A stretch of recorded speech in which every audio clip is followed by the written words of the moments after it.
Hello everyone. I decided that I'm going to make a longer video today, and I'm just going to do it while I'm doing my normal programming.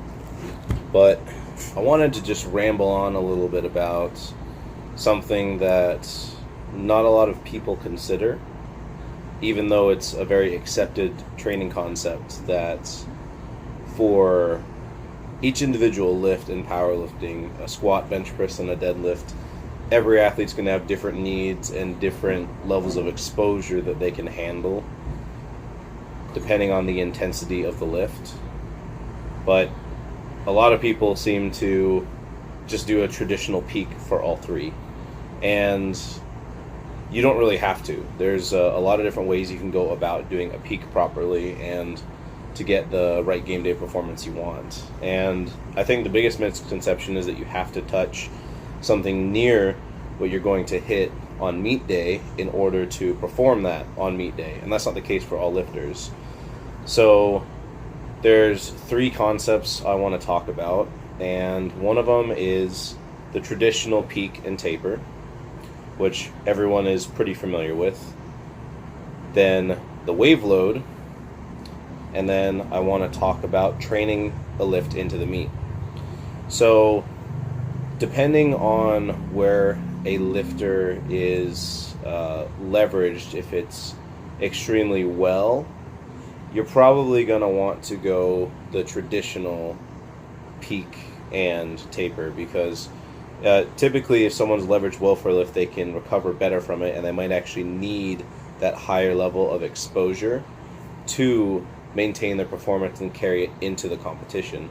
So you'd be doing this about 1 week out, and typically I would rearrange the structure of the entire microcycle of the training week to set up that day to be in the middle of the week if it's a lower body lift, because it's still going to be more fatiguing even if you are well leveraged, but you don't want it at the beginning of the week because that's going to be too far away. That might almost be 2 weeks out from the meet if you were to do it on a Monday.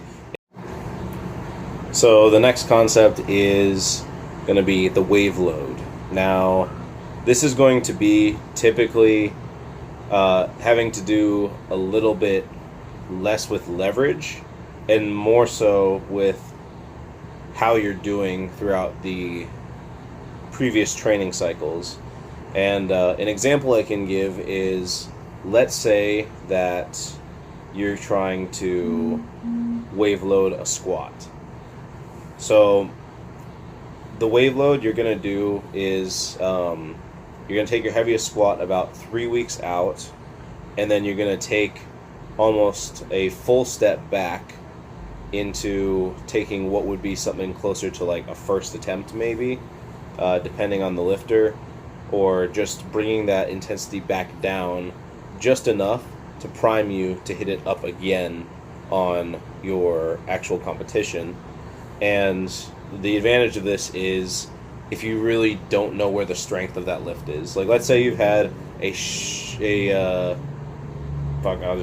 ton of progress, and you have tested your triples, they're way higher than before, you tested your doubles, your rep work's going up, you're still recovered, all these things, and you just have no idea where the ballpark of that lift is. You need to test that hard because you need to know what your top end is. And if you take it those 3 weeks out and you taper it down effectively with that wave load to bounce it right back up into meet day, then that's a great way to do basically a mock meet for that lift and to figure out where you truly stand. And then there's the concept of training into a powerlifting meet. And the reason you would want to do this is the opposite reason of the traditional peak and taper. It's typically the lift that's going to fatigue you the most, or maybe you've just coming off an injury, and you just don't want to add any extra fatigue to the meet prep. So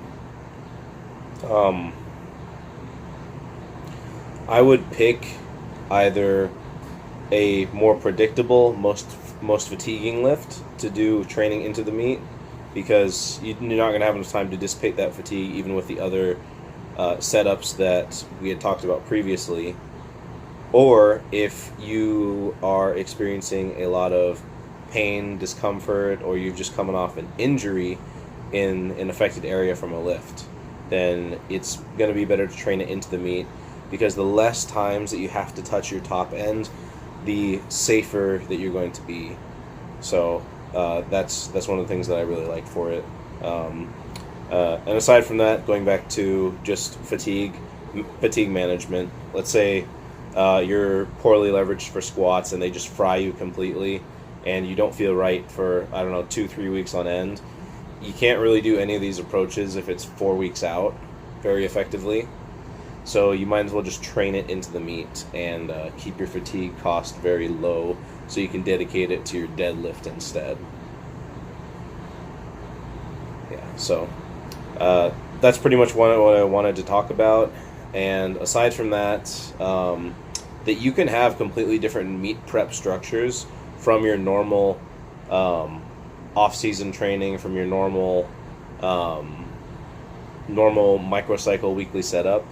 So long as you space out the lifts to go around how it's going to make sense for the way you want to taper and peak for a meet.